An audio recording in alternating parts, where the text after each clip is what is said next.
Okay, hello everybody, and welcome back to another edition of A Handful of Hope.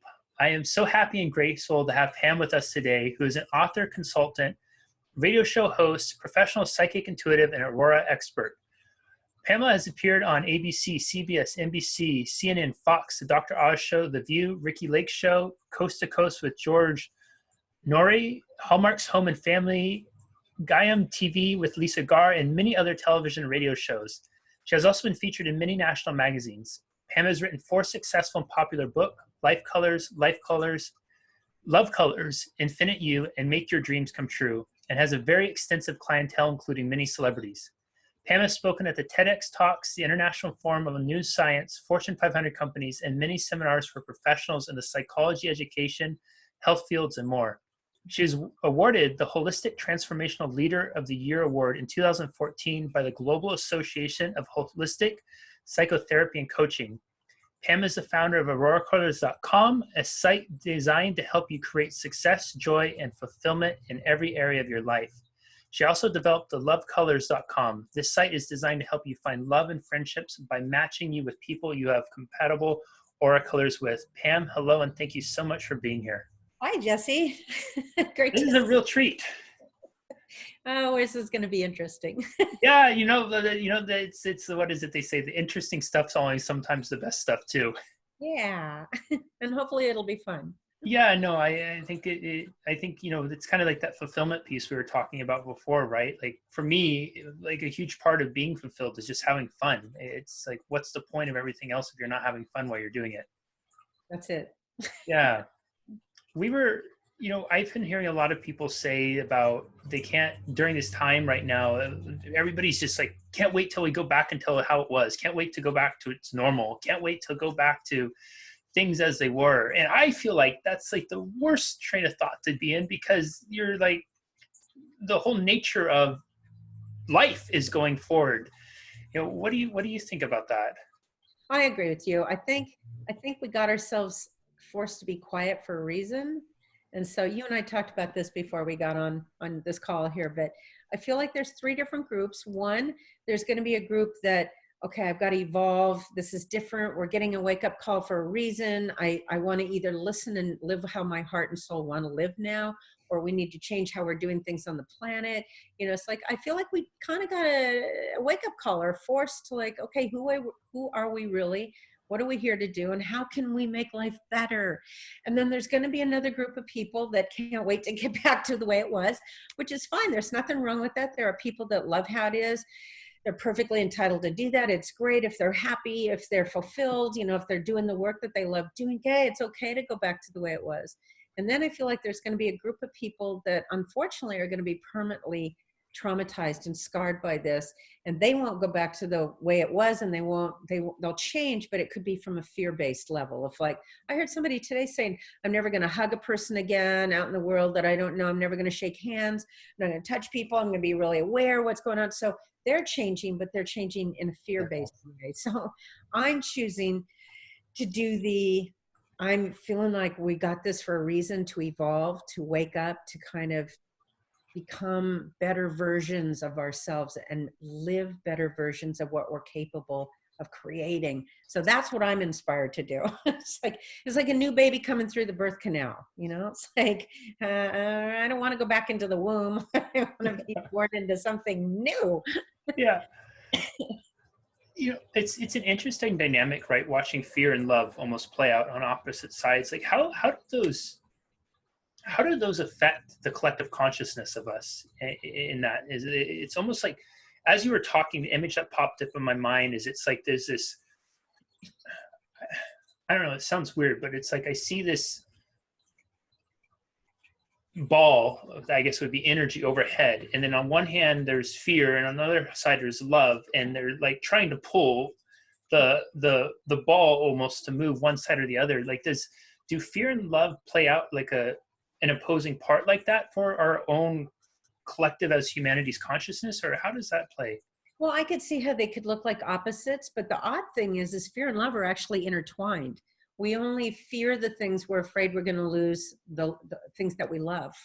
Okay, so they're actually intertwined. Acting on them are 2 different things. So acting out of fear unless your life is in danger and you're taking an action out of fear. That's one thing. Get out of the water, there's a shark, that kind of stuff, right? Yeah.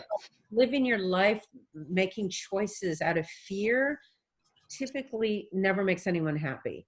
Living your life based on choices out of love, then that usually manifests in something or brings about something really positive and optimistic and whatever. So a bigger, broader, it's more trust and faith. Okay. So I learned a long time ago, the opposite of love is not fear. The opposite of love is not even hate. The opposite of, because we hate things, supposedly hate and fear are connected. And we'll hate something that we think is going to harm something we love, but it's really not the opposite. So the opposite of love is actually apathy, not loving, not caring, So anyway, the others are intertwined. So it's the action. I understand what you're saying about how you either act out of fear or you act out of love. And fear, seriously, acting out of fear never produces the results that we want, ever. So my goal is to, if we're going to talk about making a difference or contributing, would be going inside, really getting clear with who I am, coming from my own sense of my best version of myself, coming from love, coming from inspiration, empowerment, evolving to a higher level of thinking, to a higher, you and I discussed this before we got on this call. Einstein said that a problem cannot be solved by the same consciousness that created the problem. So to me, that means we can't solve things laterally the same way we've been doing it. And we're going to fight this. We've been fighting things for centuries and we're still fighting things. So I feel like instead of trying to solve it laterally, for me, I'm not saying on other people, I feel like for me, I'm being called to go vertical, which means to me is a higher state of consciousness, higher level of understanding who we are, how we create. And I thought it was kind of interesting, and it could just be a coincidence, but I don't think so, how in the last decade or so, we keep talking about how things have gone viral. Oh, that went viral. Oh, that YouTube video went viral. It's like, stop talking about things going viral. So, wow, now we got that. So I'm learning to really focus on how powerful we really are. And my belief is that we create our own reality. So rather than looking at this as victim, I look at it as creator. So that's just me. So my consciousness wants to go up. It wants to go vertical to like learning more about who we really are, what we're capable of creating, how we create certain things, not recreating things that don't make me happy or stuck or unfulfilled. And I bet you anything, the majority of people out there would tell you that they have spent way too much time working hard, running around, getting stressed out, working hard, including things they don't even like to do. So the fact that we got kind of a timeout, I feel like collectively we were all exhausted and stressed. So it's like, okay, everybody doesn't have to die for us to get that message. But how about getting still now and really listening? And even if you want to do it on a basic level, reevaluating what's important. What are we chasing after? Why are we so stressed? Are we happy now? Are we fulfilled now? And if not, what is it we keep running for to try and get fulfilled and happy? When you and I discussed this, like, you sure it's not right here, right now? And I've thought about that. I go, if I had billions of dollars, how would my life change? I would spend more time walking on the beach. I'd spend more time with friends. I'd spend more time being quiet and meditating and connecting and evolving. And I go, oh, hey. Yeah, wait a minute. I can do that now. And I could have done it all along. I didn't need the smackdown to get that. But I'm looking at the positive we're getting out of this, so I can look at the bigger reason why. And I know people are not going to like me saying this, but why we created this in mass. That's just how I see it. Because I study quantum physics and I see how consciousness is affecting matter, creating matter. And I go, oh, sure. And again, not putting people down that go, look, I want to survive. I want to keep my kids safe. And I go, I get it. But I think there's something being asked of us, Jesse, to change our thinking, to change how we're doing it. And for some people, it'll be just, okay, I want to eat more organic, or I want to help the environment, or I don't want to, burn fossil fuels. It could just be environmental. It could be, I want to spend more time with my family and loved ones, and I want to slow down. For some, it could be, I don't want to work at this job that I really don't like. I want to find a different way to live my authentic self now. It could be that for a lot. And some people, it's like, no, I'm going to go back to the way it was. And that's okay too. Now what do you say, huh? I just one long run-on sentence. Yeah, I know. I love you and I share similar punctuation patterns. Yeah. And I need, and. Yeah, totally. What, there's so much, Pam, there that you shared, and I wonder, like, is there a hope that you would have, like, if you could have a hope or hold a hope for humanity as they go through this? Because I love that framework of, let's just assume that we created this. Like, if we were to take that level of responsibility, if we could really find it within ourselves to just step back and not blame this person, this or that, but just take a responsibility, and maybe when we chunk it down and say, like, well, maybe we didn't create the virus per se, but what was our piece in the creation, right? Like, how did we show up? How did we not show up? How were we not being the best friend, the best, whatever that is, right? Have we been playing small in terms of what our potential is to love more, care more, be more joyous, be more happy? And I guess, I don't know if you do this, do you hold a hope in your heart for where we grow from this? And if you do, what would that look like? Jackie, I am an absolute optimist. I'm very positive. I could use the word hope, and what I've learned is the word hope actually has self-doubt and fear attached, or doubt and fear. Like, I hope something's going to happen, but maybe it won't. So I like the words, I see it, I know it. I like to go to know, even though I use the word hope. I hope you're having fun today. I hope you're having a good life. I use it. But when it comes to really using it, yes, I'm hopeful, I'm optimistic, I'm positive. I believe in a lot of who we are. I really do. I don't see the world ending. I've never seen a nuclear explosion. I've never seen a virus completely taking us all out. Actually, Guy, we could have a really intense conversation about what I feel like we're doing, but I believe we as souls, we're always going to create ways to leave the planet. Okay. If it's not, polio way back when, then it'll be the plague back in the Middle Ages, or it'll be something. So it's like we're creative beings. So we create different experiences. And it feels to me like, for me anyway, every time I create a challenge, because, if you go to the gym, you want to lift heavier and heavier weights each time to get your muscles stronger. So every time we create a challenge, I create a challenge. I don't want to put this on anyone else. I go, oh, did I get better from that challenge? Did I get stronger? Did I get to see what I was made of? It's almost like they're mile markers. When I have challenges, I get to see, oh, I reacted better than I used to. That means I've evolved. That means I'm more loving. That means I'm more faithful. I've got more belief in something greater is happening. I have more belief in my own soul. I have more belief in faith in life in general. So sometimes these things happen. I get to see how my old reactive behavior is not there anymore. And I go, yay, things evolved. So am I positive and optimistic about humanity? Yes. Do I still carry, I do my best to get out of judgment, because in my belief, all judgment is self-judgment on some level. People don't like that either, but that's been my experience. And so if I'm judging something, I'll look and go, okay, where am I doing that? Where am I doing that? And if I shift it, not as a blame, none of this, I'm not about having people going to blame or feeling bad about themselves, or, well, I didn't create this. Why are you telling me I'm a bad person because I created it? I go, no, it's not that. It's we're learning how to be empowered, positive, more loving beings.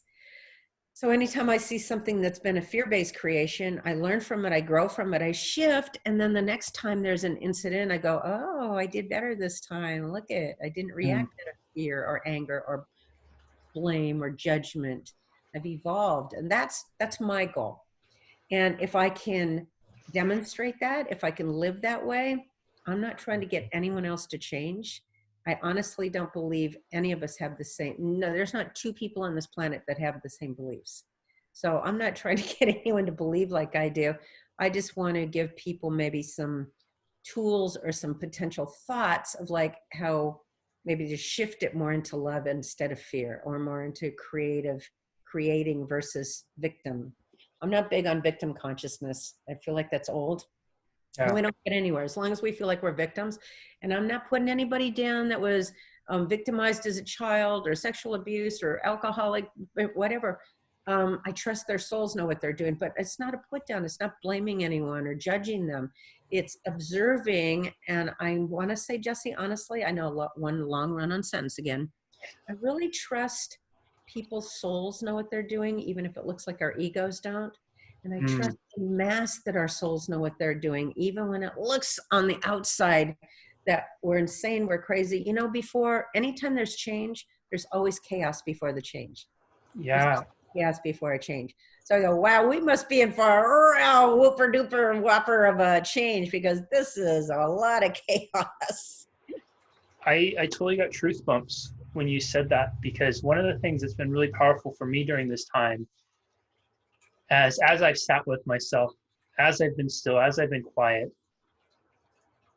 I've become acutely aware of where ego has shown up in areas that I thought it wasn't, and how much that it was really, in the moment, I felt, I didn't look at it as ego. So I felt like it was, it's unfair. God, the universe, whoever is just making it so hard. Like there's this thing to call, nobody understands, nobody gets it, blah, blah, blah, blah, blah, blah, blah, right? And in that stillness I've had during this, I've been able to really just see that almost dynamic between soul ego conflict, of how it's like my soul's trying to say, or has been trying to say, hey, hey, hey, hey, hey, but my ego keeps saying now, now, now, now, now, now. But now having this time where it's kind of just almost having, being granted permission to release that now, and really look at, I don't know, it's been fascinating, because I've gotten out of here and I've gotten more in here, I feel like. Yeah. Right? Yeah. And it's just been, you know what, Pam, like it's been so incredible, because I've had my moments, like don't get me wrong, I've definitely had my moments where it's like walls are closing in, panic, panic, panic, panic, panic. But I have to tell you, like, I've had some of the most blissful and like joyous and precious moments this last month than I've had in my entire life. And that's literally like going out of my house and walking up and down the street and, hanging out with the same 3 or 4 people that I see, because they're the only ones that I've been in the quarantine proximity with. But literally some of the most blissful and beautiful moments of my life. That's so awesome. That's so awesome. And I totally agree with you. And you know what? I don't want people thinking that ego is a bad thing. Yeah. Ego's bad. It just has limited perception. I explained it. I use the analogy that the ego is like our eye. Your eye's not bad. It's created to perceive and interact with physical reality, right? It's not that your eyes are bad. They just have limited perception. Because based on what it can see right in front of it, it can't see that fire truck coming up from behind, right? Yeah. So the ego has been trained to have certain beliefs, and so it tries to keep you safe and logical, and in where it thinks it's helping you navigate reality. But the soul, I know I've been doing the same thing. The more I listen to the soul, there's something deeper inside me. It's actually been joyful and happy and giggling, and I go, wow! And not in the face of, I've got people that have died from the virus. Right? So it's not that hasn't been sad. It's that there's something deep in my soul that knows there's something bigger going on that's actually joyful and evolving and shifting. And so I'm glad to hear you had the same experience. Yeah. There's something deep inside that knows all is well. Yeah, it is. It's really interesting, because then it's like, you almost feel sometimes, and I attribute this ego, like there's almost times I feel sometimes like my ego says, well, you should be feeling more of this, or you should be more of this. But really it's just like, and even like I had somebody write me the other day and they said, how are you doing? And I wrote back, awesome. And because I really felt so awesome in the moment. And then I heard this voice go, well, you shouldn't have said that, because they may not be doing awesome right now. And who are you to brag? Yeah. And then I thought, but that's how I lived so much of my life. I've had so many awesome moments that I've always minimized, to try to think myself out of that. Maybe I didn't deserve it, or I wasn't, whatever that was, but just allowing yourself to be in it. And yeah. Or we'll hurt somebody else if we're doing better than them, if we're happy with them, or we're minimizing their pain. It's like, no, I want to demonstrate that it's okay to have freedom and happiness and joy and live at a higher level of who we really are. I mean, somebody's got to be brave enough to love people enough to live that way. I use the example, otherwise we've been taught, get down in the pit with everybody and suffer with them and help them get out of the pit, you know, be sacrifice, help them get out of the pit.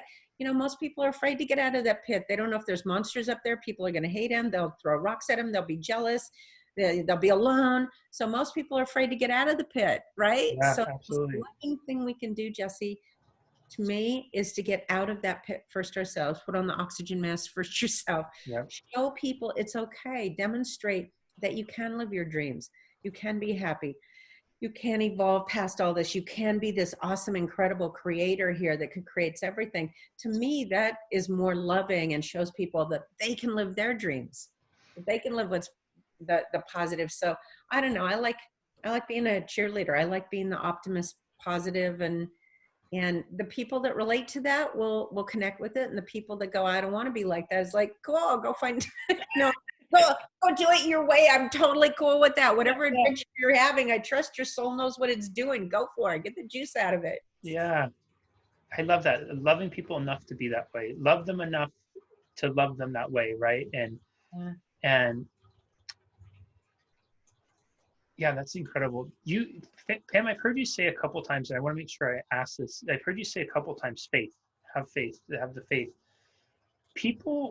Is faith something like, is it something that we're born with? Is it something that we develop? Is it something like, because I think it's my way of always thought of faith is like, if we go forth in faith and trust every day, we just don't acknowledge it as such, right? When we get in the car, we have faith that the person's not going to cross over and crash into us. Yeah. Right. We put faith and trust into so many things, but we never like chunk it down to put it right in front of us that faith is going to work out, or it's life is happening for us versus against us. Yeah. Right. Is that something that is it a muscle that we develop? Is it something that we're born with? What is it? I guess I don't even know what the question I'm trying to ask you with it because I'm forming it as I'm trying to talk. Yeah, I get it. Yeah. I hardly ever use that word faith, so I don't know why it kept coming out of me today. But to me, faith and trust are similar. It's not a religious faith. It's a trust in life, a trust. And so I equate it to or connected with a deep knowingness. Like not just blind faith, like, okay, I'm just going to pretend, I just hope everything's going to be okay. And I'm going to put a blind faith out there that something's looking after me. It's like, and that probably is anyway, right? But I mean it from a trust and a faith that what you just said, life is happening for us, not against us or to us. Life is happening, like there's some great power in us and life and the universe, God, all that is, whatever you want to call it. It's all okay. So to me, it's connected with the knowingness. There's something deep inside that I know it's okay. So then I just trust from that. So are we born with that? Yeah, we're born with the knowing. We're born with the knowing. It gets covered up with, no, you can't trust that. No, see, you did something bad. No, you upset me. No, you hurt me. No, you're a bad person. You're not enough. You're weak. You're stupid. You're bad. And so then we go, oh, God, maybe I can't trust myself. Maybe I don't know. Right? But it's inside us, which is what we're talking about when you go inside and get still and really listen to that voice. It does know. It's connected with source. It's connected with all that is. It's connected with creative source, whatever word you want to put to it. It knows. It knows. And again, I'm not being religious. I'm not a religious person. I am spiritual. To me, that's, fit in with quantum physics. What quantum physics is showing is fitting with what the spiritual teachers have been telling us for centuries. So that's my word for it. Trust and faith to me are connected with the knowingness. And even if I can't connect with the knowingness, I trust that somehow my knowingness still knows. It's not just a blind, it's connected with something deeper. How do we, I theorize that I think all of us have this intuitive knowingness, right? That it shows up at some moments in our lives, and then it's almost like we've gotten so good at turning on the chatter so loud in here, right? And it's like we distract ourselves literally out of that. How do we start to tune out that, or maybe turn this up higher so it speaks louder, or it commands more of a presence, or we just learn to trust in that? Is there, is it just, is it a practice? Is it something that we start to be intuitive about? Is it? It's whatever works for everybody's different. So for example, meditation, people with violet in their aura, purple color, they need meditation. So it's being still. So first you have to be willing. The first step is willing. Okay. Second choice is choosing to do that. Okay. And even if we're not perfect at it, because I can get quiet and then I get babbled and then I get quiet and then I go distract myself. So willingness, and then choosing, like, I really want to connect with that. I really want to connect with that. And then learning to be still. And for some people that's going out in nature and walking. Other people it's listening, meditating, or quietly listening to music. Sometimes it's just being in the stillness. So whatever works for people to help them get to a state of stillness, of quiet. And then listening, that's the biggest one. We're not good listeners. Like you said, the chatter, and we actually distract ourselves with all that. So choosing not to have the distractions and not being afraid. Some people are afraid they won't hear anything. Some people are afraid they can't be still. Some people are afraid of what they're going to hear. Some people are afraid they can't hear anything. So it's just not being fear. It's just breathing and trusting and breathing and being still. And then the key is practicing doing it. And each time, but do you understand? It's still choice, commitment to it. Being still, listening. And the more we practice, because I've been doing intuitive psychic work now for 35 years, I've learned how to really go in there and connect with that inner voice very quickly so I can hear at a different state of consciousness. So it's a lot of practice, but well, I'll tell you, it's to me the most fulfilling. I have a hard time even watching TV anymore. I'm so bored with the same. I'm finding it more interesting to hear the insights and the information and the knowledge and the wisdom that arises. It's like, wow. Like I knew this virus, I didn't know the virus was coming, but I knew something big was coming because I felt it. I could feel it. I didn't know, but, and I was seeing 911 everywhere, 9/11 everywhere. For over a year, I kept seeing that. I go, oh, that's not a good sign. Oh, no, that's not a good sign.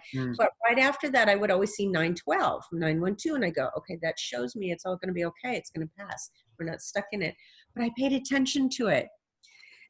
Paid attention to what I was seeing and what my soul was telling me that meant. And some people were just too busy to notice that there's signs all around that, if we're getting it in our dreams, we're getting information in our dreams. We can open up a book and read something, go, whoa, that's exactly what I was just asking about. It's in this book right here, or this little phrase, this little guidance came out and told me what to do. So it's listening, it's paying attention. Pam, I want to be respectful of your time, and I know you have another interview right after, so I'll just ask one final question. I hold this belief, I shared this with you before, that whoever's watching this right now is exactly who needs to be watching this, and that's part of my intention with this whole series, is that the person who needs to be seeing this and hearing this right now is watching us and hearing this, and there's something in them that's stirred, that's moved, that's feeling compelled. Maybe they're aware of something they haven't before in listening to you. If you could have one wish for them of what they might, I don't know, do with it, sit with it, be with it after they log off and before they continue on with their day, what would that be? You're awesome. You have a knowingness deep inside you. And if you connect with it, it's going to lead you to your happiness, your fulfillment, all the things you're running around chasing, thinking you're after. I mean, when they say you got the answers inside, you've already have everything you need inside, that really is true.